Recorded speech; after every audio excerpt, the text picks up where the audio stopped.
Have you ever encountered a hurdle with launching or growing your business? Listen, there are two things that run a business, the back end and your soft skills. Telling you right now, if these aren't in place, you'll lose clients and you'll lose money. You don't want that? Well, you're in the right place. Hey, I'm Dana. Hey, I'm Sarah. We're your hosts of the Entrepreneur Encounter, and we're going to give you a behind-the-scenes glance into our businesses, give you genuine feedback, tips and tricks, plus occasionally bring on guests that care about supporting you to grow your business organically and nurturing authentic relationships. Are you ready?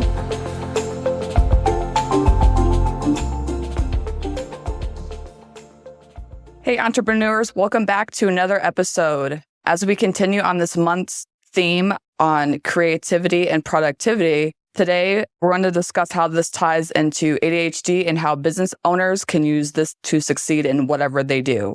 We have an amazing guest on the show. Her name is Sandy Bean. Sandy is a coach, educator, super connector, and a brilliant woman with ADHD. Her mission is to help you balance life, discover your passions, and craft a life you're proud of. Her background is in education, creator of gifted programming and after-school enrichment, and the founder of St. Pete Girl Bosses with over 5,000 members. Welcome, Sandy. We're excited to have you on the show today. I'm always excited to hang out with you and chat with you, Sarah, especially about topics like this, which you know I love. Oh, yeah, for sure. I'm embarrassed to admit 20 years of experience, maybe a little bit more with this. I think about that sometimes. I'm like, 20 years ago was 1986, right? No. Right? That's what it seems like, but definitely not. Totally. Time blindness is a thing with ADHD. So there we go. Oh, yeah. Yeah, no, I'm super excited to be here. And what I love about your mission is when a lot of people think about ADHD, they think about schools, they think about kids, or they think about people that like literally can't get their act together. But what I'm noticing through this work is that that's not the case. There's lots of successful people that I like to call it, they're treading water really hard beneath the surface and they've built a life that they really love. But there are ways that they could do things a little easier, or they could be kinder to themselves and understand their magic instead of constantly labeling themselves as lazy or disorganized or whatever. So could you tell us a little bit more about what you do for like entrepreneurs? So my background is in education, as you mentioned, and my undergrad is in middle childhood education, and I had a minor in language arts, science, and theater. And then my master's is in curriculum instruction, and I have one in creative writing. So I grew up a gifted kid. You guys grow up a gifted kid, like in your gift programs and all that stuff? If you're neurodivergent, I encourage you to look at that possibility because often they go hand in hand. So I grew up in those programs and knew that life, knew those folks, and knew the alienation that kind of comes with trying to be mainstreamed and being a bit different, but was always the one who was like messy and, oh, she's funny, she's quirky, she talks so much, she's a lot, right? And I laugh about those things and I have a sense of humor about it, but it's hard. And so my background in education, it allowed me to appreciate that ability to be very flexible and to be fun and quirky and look at things in a different way because it made me really powerful with students who struggled even at the college level or students who were really, really intelligent and needed additional opportunities. I'm super creative and a great brainstormer and could envision programming that was very different than what was initially prescribed to students. And, you know, I've written programs and spoken nationally about those things. So when I left public school teaching, because I moved to Florida in 2019, and it's very different here than where I'm from in terms of teaching, I realized that the gifted students in this area really didn't have a lot of resources. Teachers didn't really understand how to handle them. And there's this sort of donut hole in services where if you're bright, but you have a disability or a special need, there's a donut hole, right? You either get services for being smart or services because you need support. You don't get to be both. It's like one or the other. So as I was marketing that and really pursuing that and had this enrichment center, I was working more with schools and organizations and I was really lonely. I was a solopreneur and I was like, well, this sucks. Nobody's bringing donuts to me. I want donuts too. There's no one to talk about other people with at the water cooler if I'm by myself. And I was new to the area too, so I didn't even have a social network, which is where St. Pete Girl Boss came in, right? So I started that just out of nowhere and it exploded so quickly. And the more entrepreneurs I met, the more I realized that they're creative thinkers. They're so brilliant. And so many of them have ADHD. And I was identified as having ADHD when I was 40. I backed into it because my daughter, who's had significant mental health crises and was the reason I moved to Florida, it was part of her psychological testing, identified her as having ADHD and autism when she was 16. which we're both like, What? wow. Because when you think about those two things, the initial research on both conditions was done on boys. It presents very differently in girls and women, and there's no intellectual impact with either. That's not what they do. They can come with other stuff, but that's typically a co-occurring diagnosis, right? So the more they learn, it's something like, I don't want to missay the statistics, so I'll have to send it to you, but it's crazy. It's something like 60% of women that have ADHD are undiagnosed or misdiagnosed. Like, it's huge. So when I got my diagnosis at 40, I realized why I was so good with all those kids. I was like, oh, well, it all makes sense, doesn't it? And working in a public school gave me heavy structure. So it was easy for me. But being an entrepreneur, I was like, oh my God, I have to do all this myself.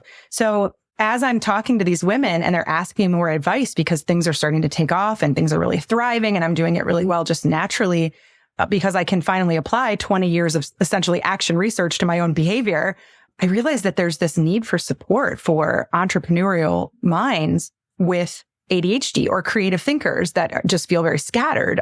Because nobody teaches us how to adult in that way. Nobody teaches us how to business in that way. We just kind of slap it together and hope something sticks. And I know, Sarah, you do a lot of support for people in that arena too, because that's the big thing. A lot of people are so brilliant and have such amazing ideas, but the difference between Elon Musk and living in your mother's basement is probably that support and that ability to get an idea off the ground. And so many people, even if they have lives they love, there's that kind of underlying if only piece, that if only thing, or they love their life, but maybe their impulsivity is getting in their way, whatever, organization. So they know that there's an easier way to bring peace and pleasure to what they do. So people just started asking me, and I was giving away so much of my time for free that I was like, I don't have any money. So I was like, well, I guess I can coach. And I had a little imposter syndrome because I'm like, I don't have a coaching certification. But a friend of mine was like, you have a teaching license with 1 billion degrees and you've been working with people of all ages for a couple decades. You're pretty qualified.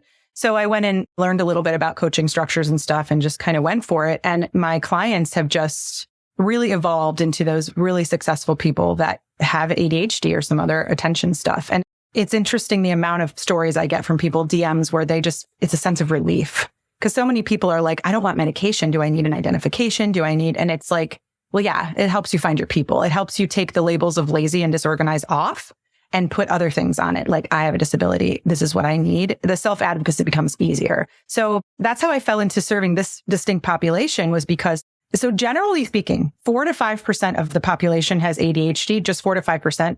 But in entrepreneurs, it's something like 29%. It's a lot of people. And of those people, over half have a gifted IQ. So there's neurodivergence for days in this community, and we don't talk about it enough. And we think our businesses fail because we weren't good at our thing, when what I've noticed, it's not that.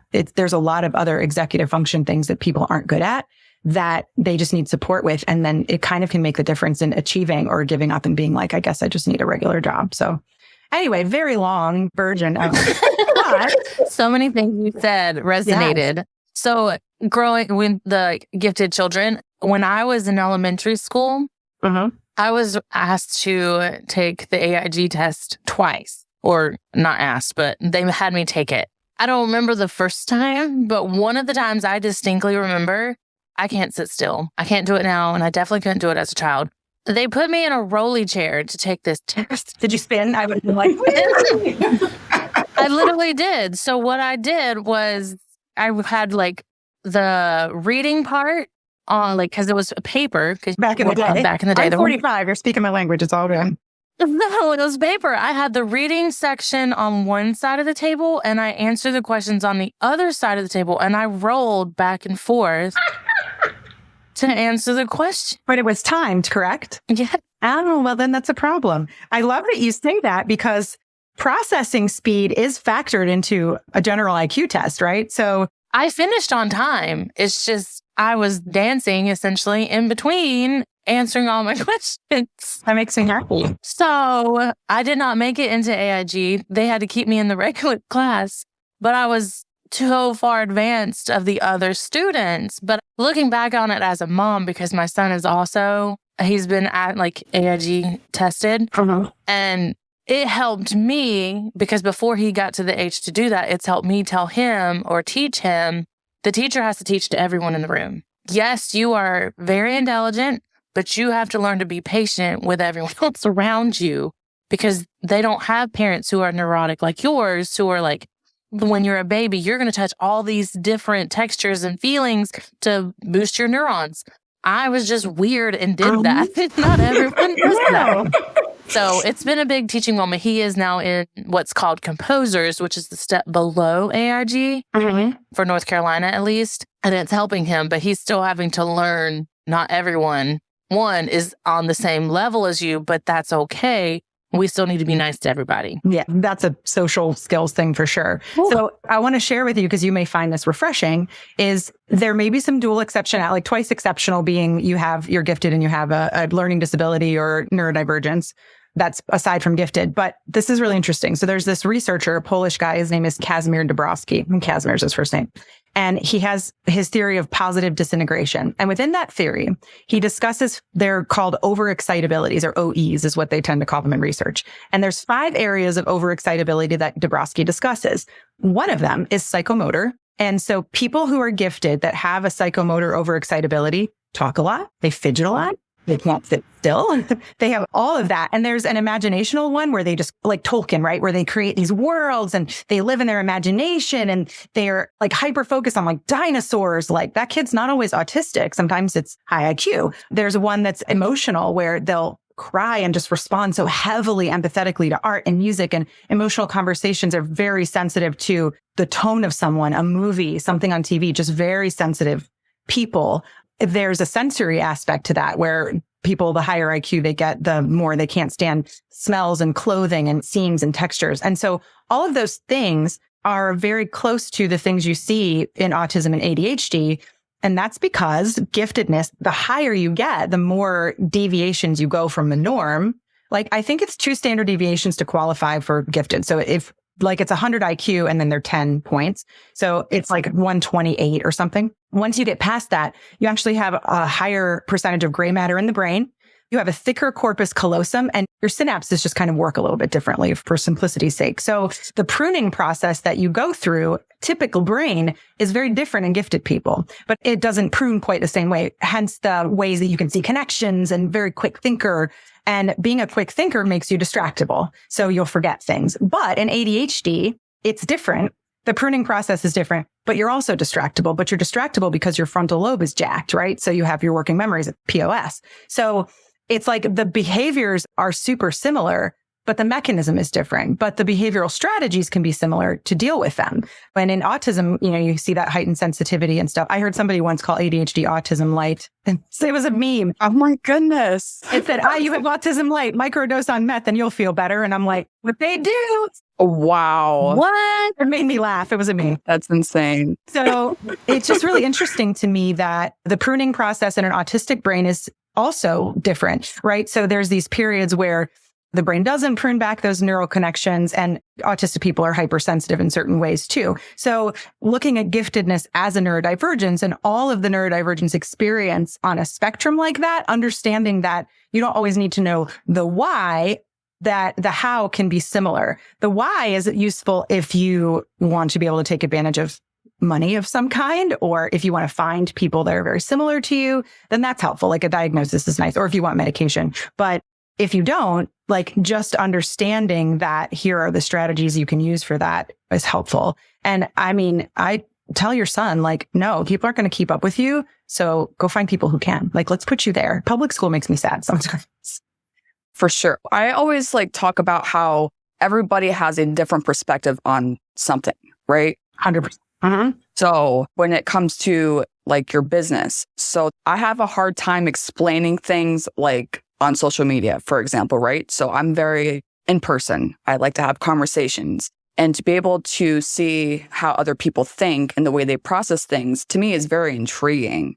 And it's so interesting because we can talk about one subject, but I see it this way and you can see it this way. So for example, when I talk about soft skills, I talk about them in a professional setting, not necessarily the more in-depth and tuned internally. You know what I mean? Obviously there's different ways that you can talk about it. And it's very interesting having conversations with people to get different perspectives, because I believe that those that have ADHD, obviously think differently than other people. Mm-hmm. And I feel as if you actually have a conversation with somebody and actually talk to them, you will have a better understanding of them. I mean, like, this is why I'm like, hey, let's have a conversation rather than just see a social media post, because you don't really know. You know what I mean? Like, people can see your stuff on social media, get information, but how would they actually know what you do if they don't have that conversation with you?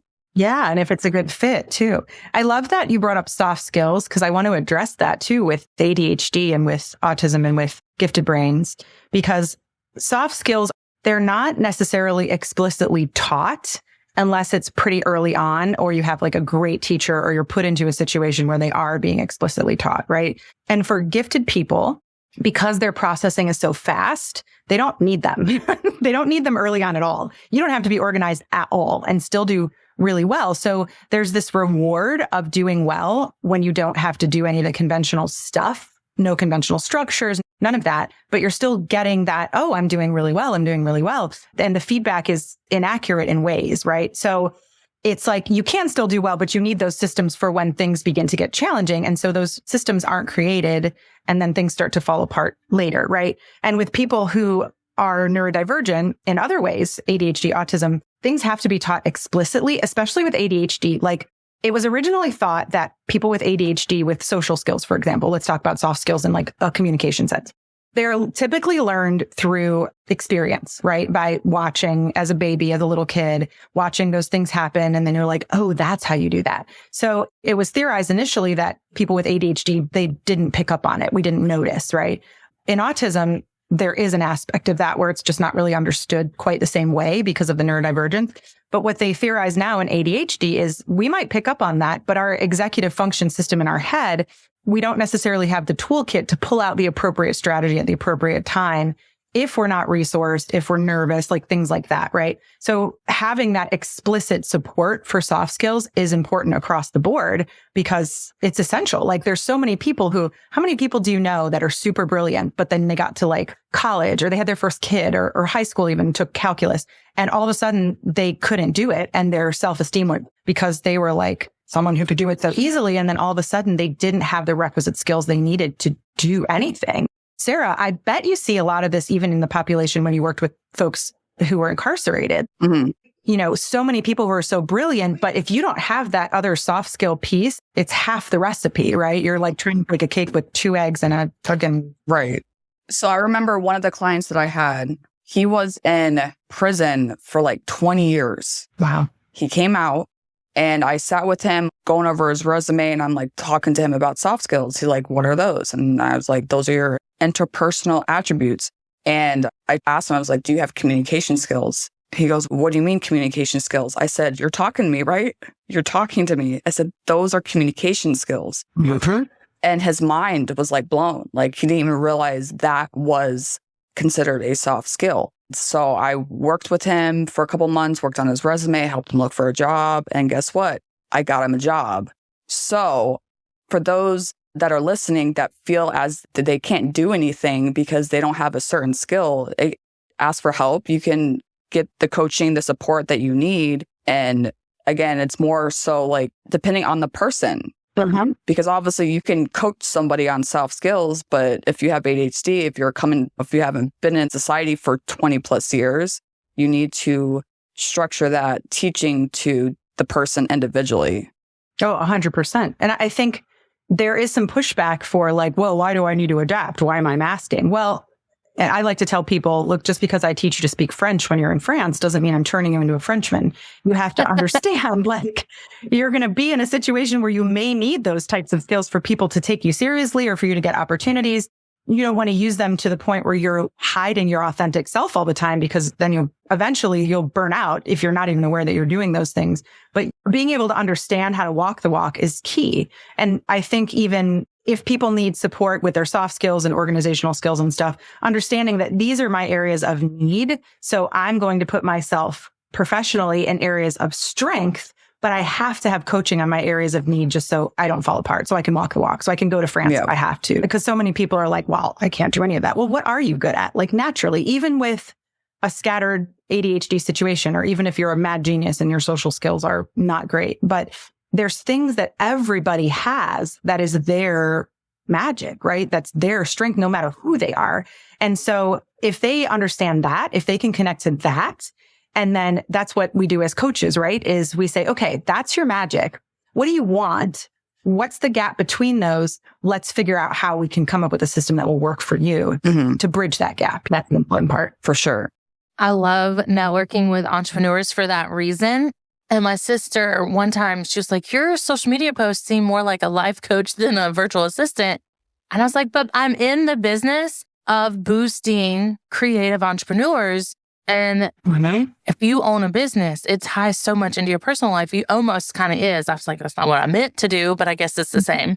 And everyone's good at something. I was reading or watching something, and it was about an entrepreneur who basically became a millionaire, but he's a voice actor, but he does animal sounds. It was something really random, but that was his strength. And he honed in on that and built something out of it. And now he's like the most sought after voice actor for random noises in commercials that you don't think is an industry in itself, but it is. So that's amazing. Like, it's so funny, isn't it? Because how many of us are like, I can't make a career out of that? Like, yeah, you can.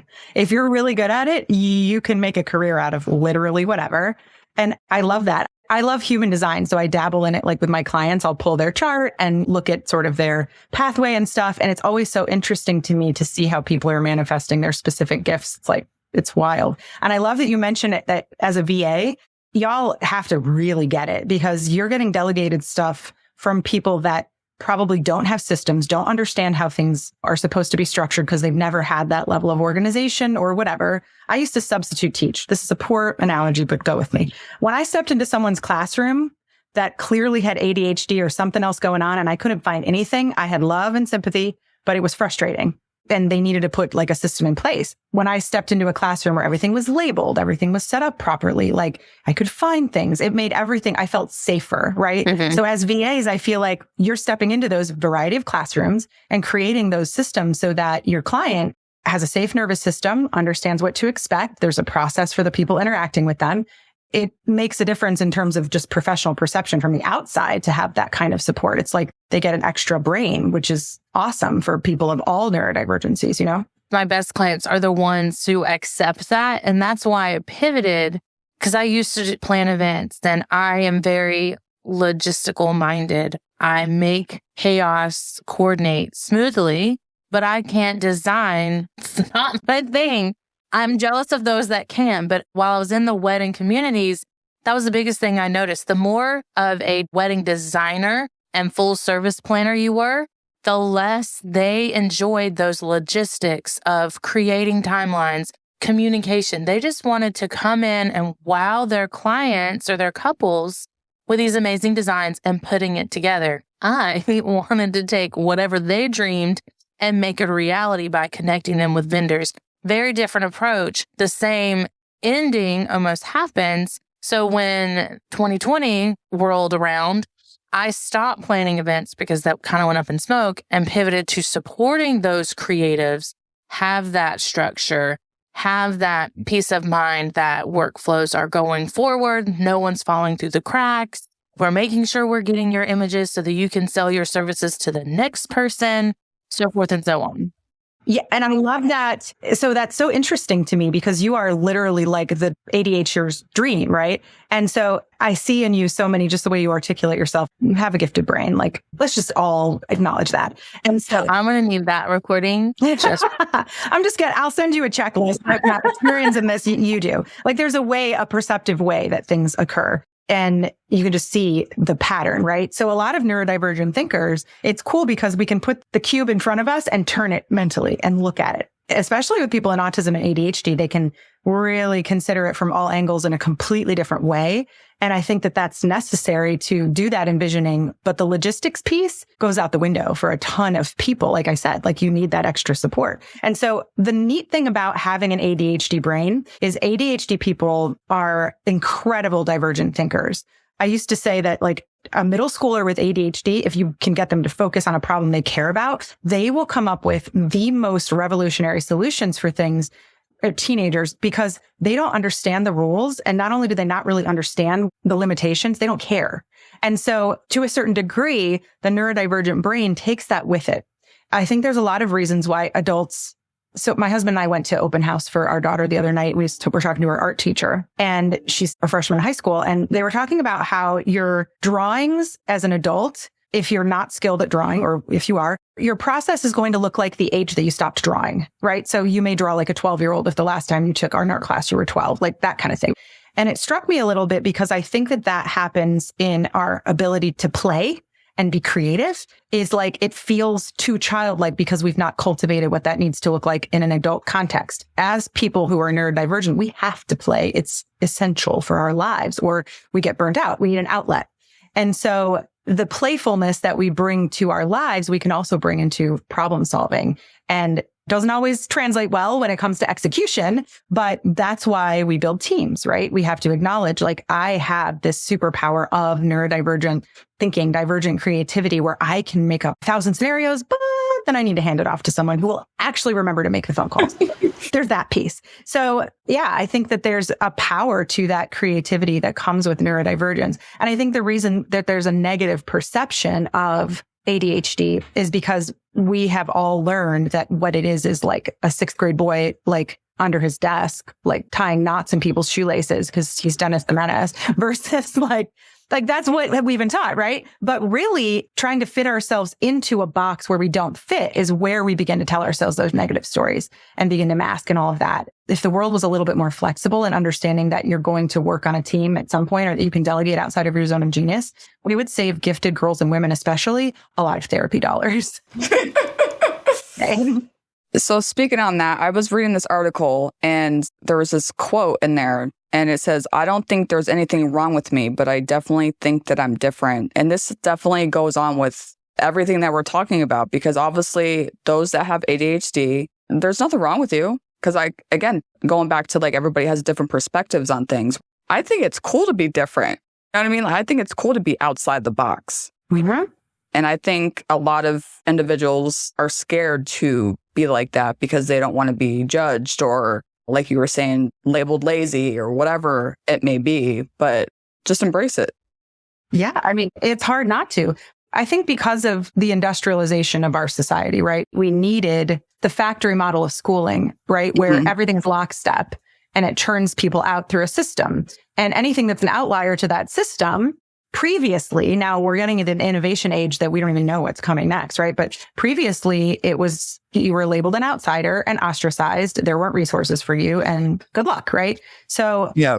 But I mean, things are falling apart in like absolutely epic, empiric, like crumbling ways. There's my ADHD brain, a meme that was like, the world is crumbling around me, like, and I'm buying dog hats on Amazon going, yeah, empires do that sometimes, because that's my life. So really just looking at how everything is crumbling, but we're moving into an age of innovation. And I think, in my mind, the individualization of the experience is what's going to be our saving grace, right? Is to understand, oh, you're good at that. Oh, go do that.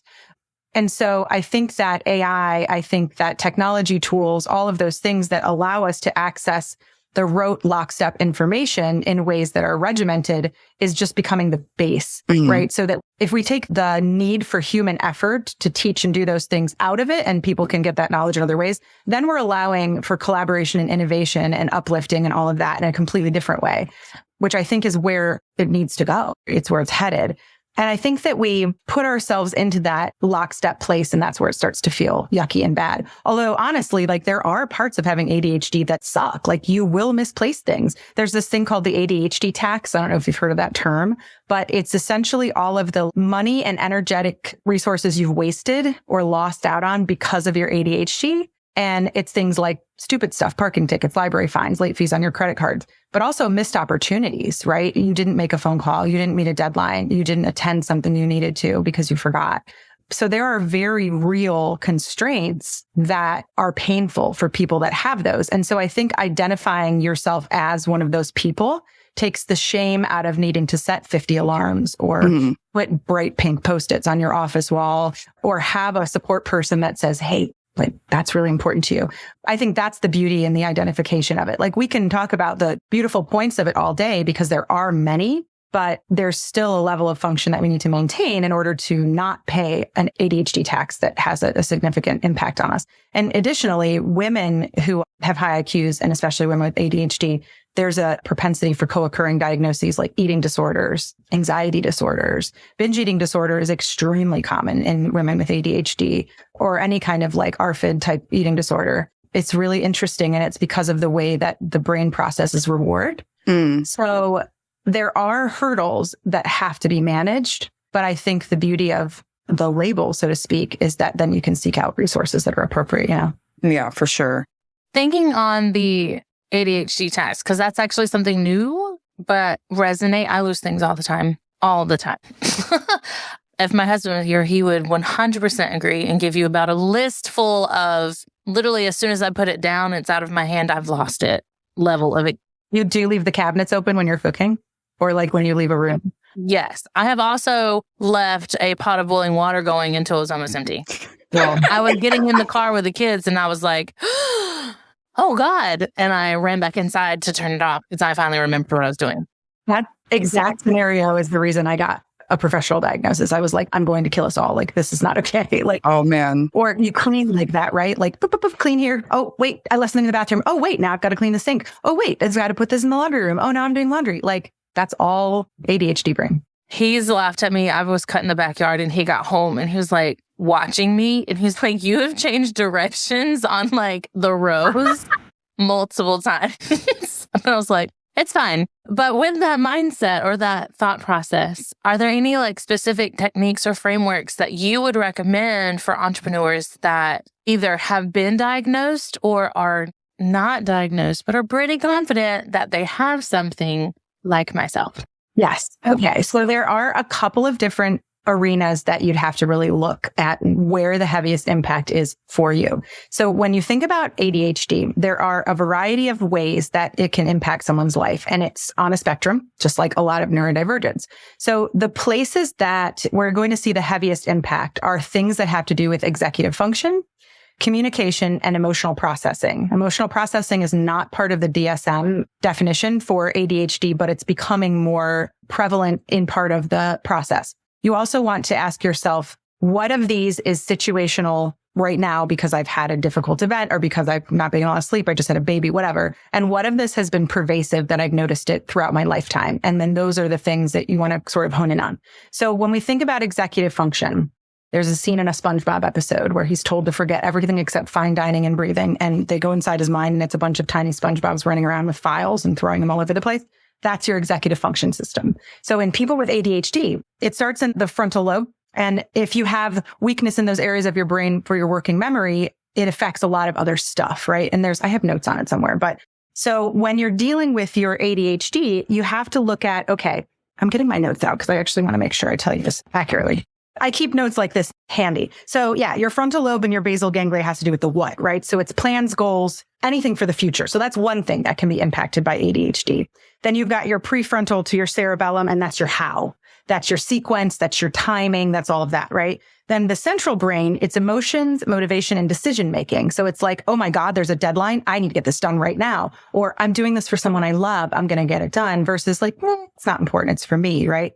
And then you also have your who, and this is your self-awareness, your cognitive abilities to pursue goals. Like, what is it that I want? So all of that, your verbal, nonverbal, working memory, emotional regulation, and motivation, all of that planning and problem solving is all impacted by ADHD. Things that can make it worse are a lack of being resourced, like food, water, sleep, exercise.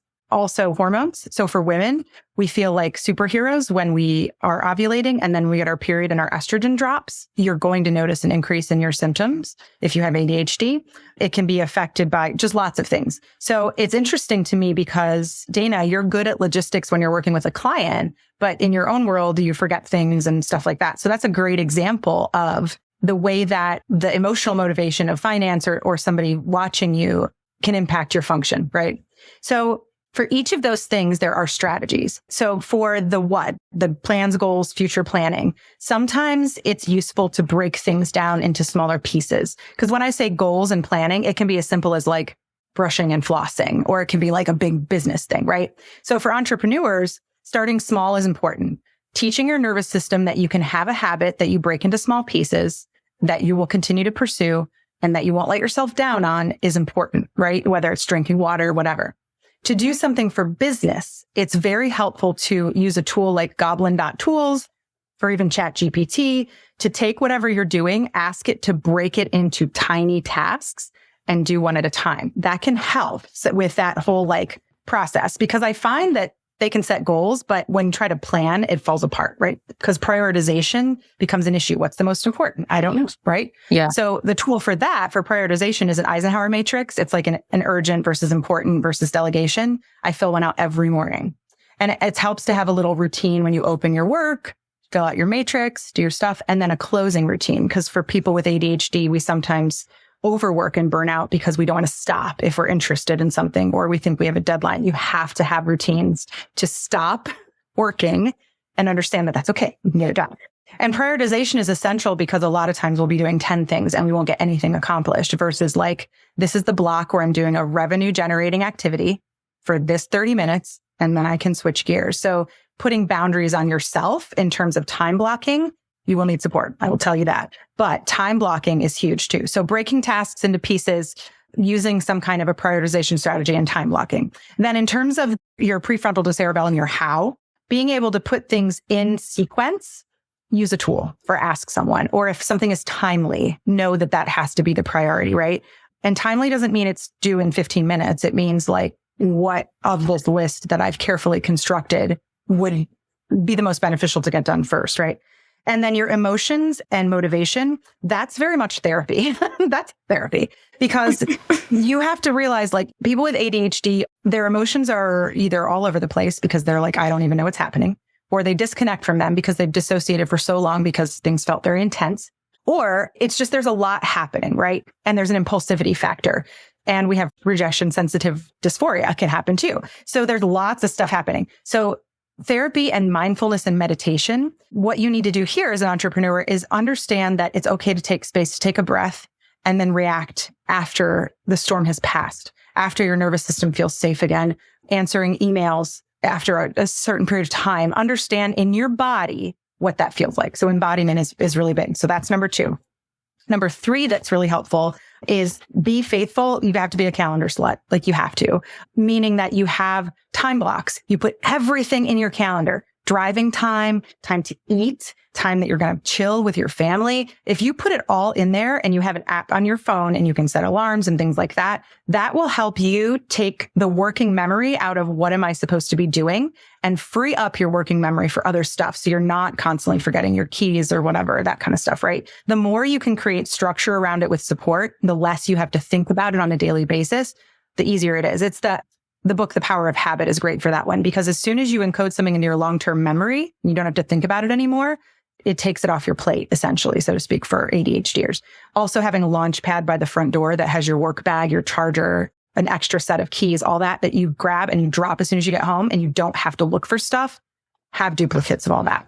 And then the last thing for communication, a lot of times we forget when we're talking to someone or we're doing something and our mind wanders off. Ask a lot of questions. Put your phone on Do Not Disturb.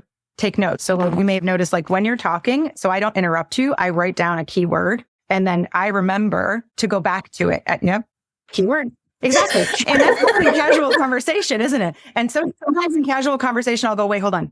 I'm so sorry. Could you repeat that? Because I didn't mean to, but something they said started a chain of thinkings. Yeah. And I'm starting to go on the chain of thinkings and I have to bring myself back and apologize. And so Can I pause you real quick? please. Because this is a laughable moment. Literally, I had a networking event this morning. I was subbing for someone and there was a guest and I was supposed to go literally like right after him.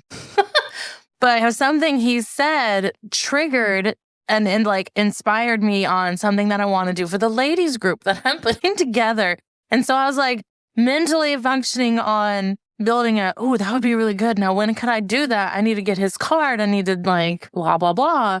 And then I did not realize for a good solid 30 seconds that it was my turn. They were handing me the like torch, so to speak, to let me know. And I was like, oh my God, I'm so sorry, you guys. But I like really quick come back to it. Yep, that happened literally this morning. That's funny. I love it. Leaving yourself voice memos can help you with that a lot, or Vox yourself. Like if you start getting into a place, you can be like, da-da-da-da-da, and then you can go back to it later. I do that a lot, like send myself things. That's a good idea. As long as you're in an appropriate place that you can do it. That's very helpful. So you can come back to it.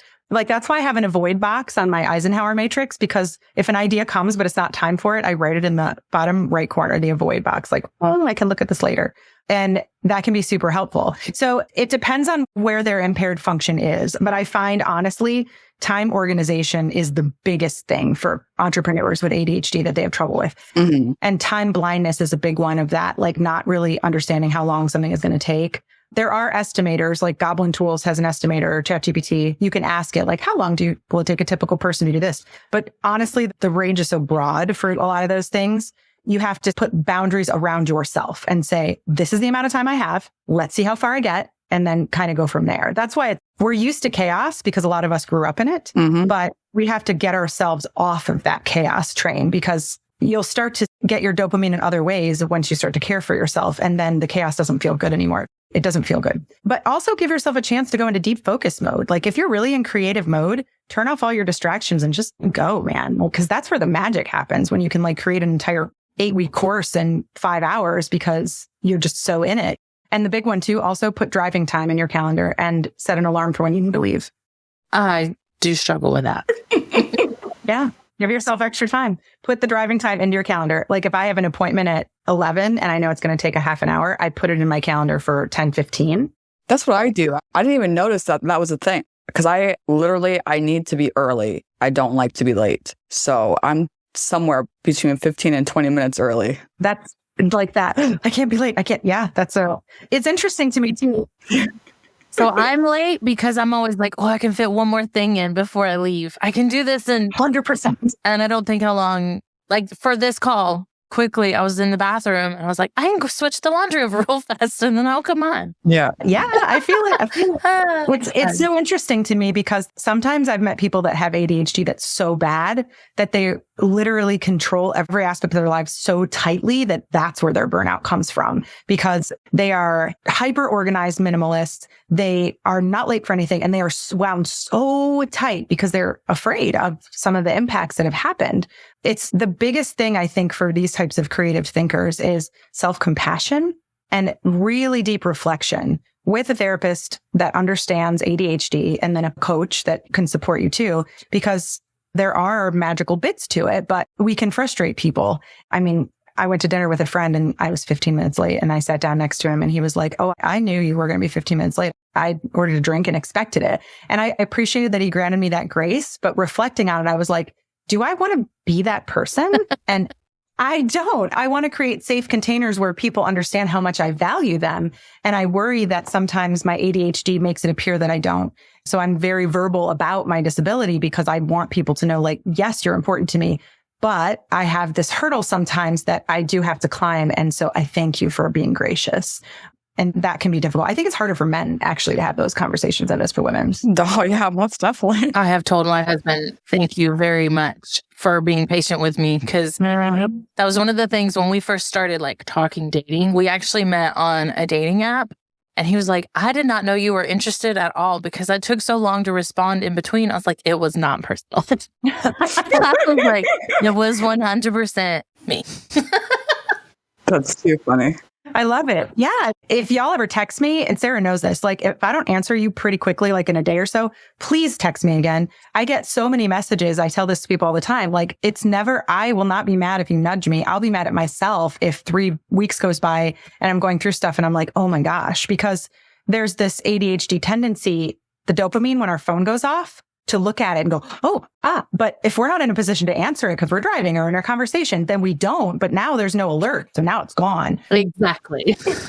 Yeah. The benefit of putting it on Do Not Disturb and then mindfully going into your messages and answering them at like set times throughout the day cannot be overstated. Like I thought I would hate it, but it feels so good. And like your email too. Being able to mark a text message on my iPhone now as to unread is so nice. How many unread? Let's go and look at. I have 267 unread texts. Oh my God. Oh, now I can't do that. Now I do at the end of the day have to make all my notifications cease from existence. I can't look at it. So when I get a new client and they have thousands of unread emails, I'm like, I don't know how you're breathing right now because that would stress me so far out. I can't function. I'm a part of a lot of group chats, so that's part of the reason because they start to pop off. But yeah, 267, and about 50 or 60 of them are from just this hour. So it's like 5 group chats. So it's not anything crazy. Yeah. I currently have 5. Yeah. But that's the thing is you have to like really control getting dopamine from I tell my daughters it's our dopamine box, right? Because we're like, it's designed to be addictive. Mm-hmm. And for us with ADHD, like on another note, how wonderful is it that you have so many beautiful organizational tools and things you can use there too? So it's like, if you have to be so careful about it. That's why I think it's so interesting to learn so much about ADHD because so many of the things that we do are driven by that reward center that just is doing her own thing. Mm-hmm. You can make it work for you for good and not evil, or you can hire someone to do those things, then you'll be so much better off. Mm-hmm. Well, to increase your dopamine hits, for those that are wanting to connect with you, where can they find you? What's the best way to reach out? All the things. You can find me on Facebook, Sandy Bean, and you can also send me an email at hello@sandybean.com. My website is just sandybean.com. And on Instagram, I am think_bean. Any of those places are great. In a DM, I have an assistant that can get back to you or I can get back to you.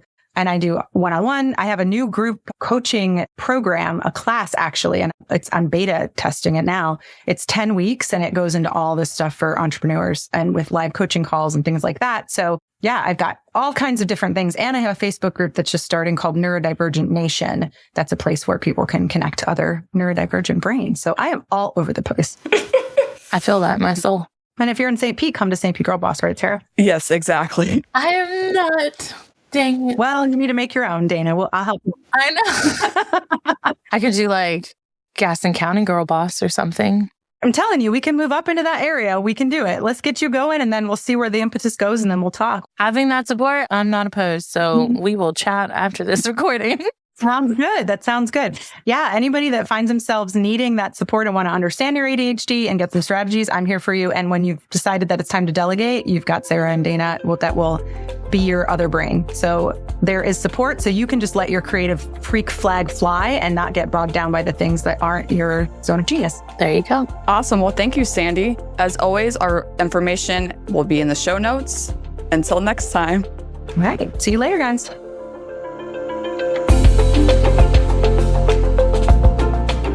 Thanks for tuning in to another episode. Remember, soft skills aren't just some fluffy buzzwords that get thrown around in the corporate world.